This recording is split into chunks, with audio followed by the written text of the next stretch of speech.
Baik, juga tadi ada yang bertanya tentang, sudah disebutkan beberapa nama ulama yang mencela kelompok Asy'ariyah dan Maturidiyah.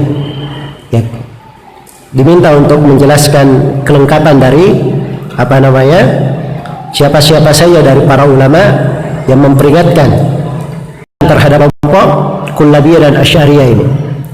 Baik, kenapa kita sebut Kullabiyah? Sebab orang-orang Asy'ariyah belakangan itu banyak terikat dengan pemikiran Kullabiyah, banyak kemiripannya. Hanya saja mereka juga Asy'ariyah yang belakangan itu juga masuk ke dalam pemikiran Mu'tazilah. Dari sisi mereka mentakwil sifat-sifat al-khabariyah seperti wajah, tangan dan seterusnya. Iya. Jadi kalau kita berbicara tentang ucapan para ulama, maka ucapan para ulama yang ada tentang dua kelompok ini itu ada dari semenjak dahulu. Saya sudah sebutkan tadi dari Imam Ahmad rahimahullahu taala bagaimana tegasnya beliau terhadap Abdullah bin Sa'id bin Kullab. Ya.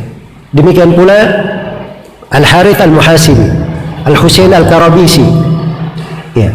Ini tegas sekali Imam Ahmad di dalam hal tersebut. Sebagaimana telah datang pula dari Al-Imam Abu Hatim Muhammad bin Idris Ar-Razi. Abu Hatim Ar-Razi dan Abu Zur Ar-Razi keduanya menulis dari keyakinan akidah. Ya. Dan di dalamnya mereka ingkari dari bidah-bidah yang terjadi. Dari bidah-bidah yang terjadi. Ya. Karena itu beliau katakan dari peringatan. Ya. Kata beliau, dan kita hindari dari semua bidah. Kemudian setelah itu beliau terangkan dari bidah, wa min kalami Jahm bin Safwan, dan dari ucapan Jahm bin Safwan wa Husain Al-Karabisi wa Daud bin Ali. Ya. Ini semua yang diperingatkan oleh Imam Ahmad. Kemudian diperingatkan juga oleh Abu Hatim dan Abu Zur Ar-Razi. Dan yang paling unik di sini bahwa Abu Hatim dan Abu Zur Ar-Razi ini menukil akidah beliau itu dari seluruh ulama yang beliau jumpai di berbagai negeri. Ya, dari seluruh ulama yang beliau jumpai di berbagai negeri. Baik. Kemudian di antara yang mencela kelompok Asy'ariyah adalah Ahmad ibn Amr ibn Suraij Al-Baghdadi rahimahullah Abu Abbas, guru Abu Hasan Al-Asy'ari sendiri yang telah kita sebutkan tadi biografinya. Sebagian dari namanya. Ya. Beliau berkata, ini ada sebuah risalah tentang akidah dijawab oleh Abu Abbas ibn Suraij rahimahullah. Beliau berkata, wala naqulu bi ta'wilil mu'tazilah wal asy'ariyah wal jahmiyah wal mulhidah wal mujassima wal musyabbihah wal karramiyah wal mukayyifah, bal naqbaluha bila ta'wil wa nu'minu biha bila tamthil wa naqulu al ayatu wal khabaru sahihan wal iman bihima wajib wal qaulu bihima sunnah wa bitiga'u ta'wiliha bid'ah. Kata beliau, kami tidak berucap seperti takwilnya kaum Mu'tazilah, takwilnya kaum Asy'ariyah, Jahmiyah, Mulhidah, Mujassima, Musyabbihah, Karramiyah dan Mukayyifah. Ini nama-nama kelompok-kelompok yang menyimpan dalam apa? Dalam nama-nama dan sifat. Bal naqbaluhu bila ta'wil, bahkan kita terima nama-nama dan sifat itu tanpa ada takwil. Kita beriman dengannya tanpa menyerupakannya. Ya. Dan kita katakan bahwa ayat dan hadis yang menjelaskan tentang nama dan sifat itu dua-duanya sahih. Kita wajib mengimani keduanya. Dan beriman dengan dua ayat itu dengan ayat dan hadis itu adalah sunnah. Dan mengimani itu adalah sunnah. Ini dari masa hidup Abu Hasan Al-Asy'ari masih hidup sudah ditahdir oleh siapa? Imam Ibnu Suraij, gurunya sendiri. Iya. Demikian pula Imamul A'immah, ini juga di masanya Abu Hasan Al-Asy'ari. Imamul A'immah Muhammad ibn Ishaq ibn Khuzaimah. Siapa yang tidak kenal Ibnu Khuzaimah rahimahullahu taala? Iya. Beliau juga telah dinukil dari beliau rahimahullahu taala tahdir terhadap Al-Kullabiyah. Ya. Nah, kata beliau, ya, ketika beliau mencela sebagian manusia, ya, maka beliau berkata, karena kalian condong kepada madhab Kullabiyah, wa qad kana Ahmad bin Hanbal min asyaddin nasi ala bin Said bin Kullab wa ala ashabihi mithl Harith wa ghairihi.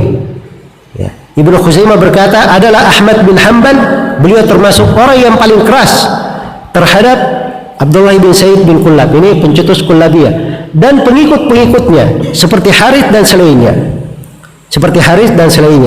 Demikian pula Muhammad bin Ishaq As-Sarraj rahimahullahu taala. Ya, beliau berkata beliau ini termasuk orang yang sangat keras kepada Al-Kullabiyah.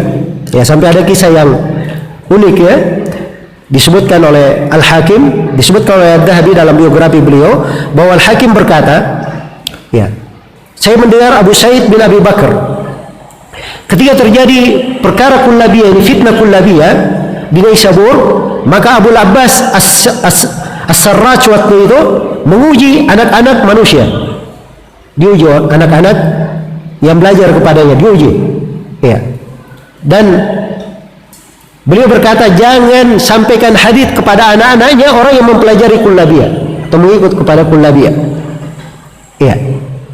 Maka beliau pun waktu itu ada Abu Bakar, ada Abu Sa'id bin Abi Bakar, masih kecil waktu itu, disuruh berdiri oleh siapa? Oleh As-Sarraj ini.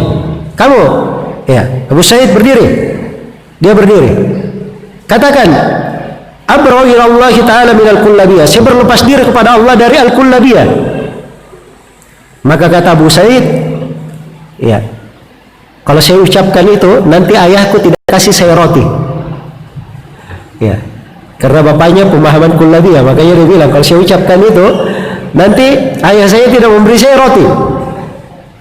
Maka kata, apa yang terjadi? Ya, As-Sarraj pun tertawa karena hal tersebut, dan beliau berkata, biarkan saja dia, biarkan dia belajar, nggak apa-apa. Ya, baik. Jadi ini dari ketegasan mereka, karena dianggap Kullabiyah ini adalah hal yang membahayakan. Demikian pula Al-Imam Al-Harawi. Nah, ini banyak ya kalau mau disebut nama-namanya di sini. Ya, dikumpul dari nama-nama para ulama yang mencela dari Al-Kullabiyah maupun Al-Asy'ariyah, banyak sekali. Ya, diantaranya juga yang ingin saya sebutkan namanya di sini. Ya, mungkin dari apa namanya, hal yang menarik ya kalau saya sebutkan darinya adalah Abdul Qadir Al-Jailani. Abdul Qadir Al-Jailani sering kita dengar namanya, dan beliau adalah seorang ulama yang salih, ya, punya dari keyakinan yang baik, dan ada satu risalah khusus ditulis tentang keyakinan Abdul Qadir Al-Jailani. Mungkin ada sebagian hal yang dikritik, tetapi di dalam hal ini beliau berkata di dalam kitabnya Al-Ghunyah, ya, beliau tetapkan tentang suara dan huruf bagi Allah. Beliau terapkan tentang suara dan huruf bagi Allah Subhanahu wa taala. Setelah beliau tetapkan, maka beliau jelaskan, ya, beliau jelaskan bahwa Imam Ahmad rahimahullahu taala telah memberikan nas akan penetapan suara, bahwa Al-Quran itu dengan suara, dalam riwayat sekelompok orang dari murid-murid Imam Ahmad rahimahullahu taala. Dan ini menyelisihi apa yang diucapkan oleh orang-orang Asy'ariyah, bahwa orang-orang Asy'ariyah berkata bahwa kalam Allah dalam makna qaimun binafsihi. Ya, ini ucapannya orang-orang Asy'ariyah. Ini panjang ya kalau mau diucap, diterangkan tentang kesesatan Asy'ariyah di dalam hal ini. Yang jelas Abdul Qadir Al-Jailani berkata ini pendapat Imam Ahmad, dan ini menyelisih ucapan orang-orang Asy'ariyah. Apa beliau katakan di dalam apa namanya, di akhir dari ucapannya, wallahu hasibu kulli muttabi'in dhalin mudil. Dan Allah lah yang apa namanya mengurusi setiap ahlul bidah yang sesat dan menyesatkan. Dianggap sesat dan menyesatkan oleh siapa? Imam Abdul Qadir Al-Jailani rahimahullahu taala. Iya. Dan ini banyak ya kalau dinukil dari para ulama yang berbicara tentang kelompok Asy'ariyah.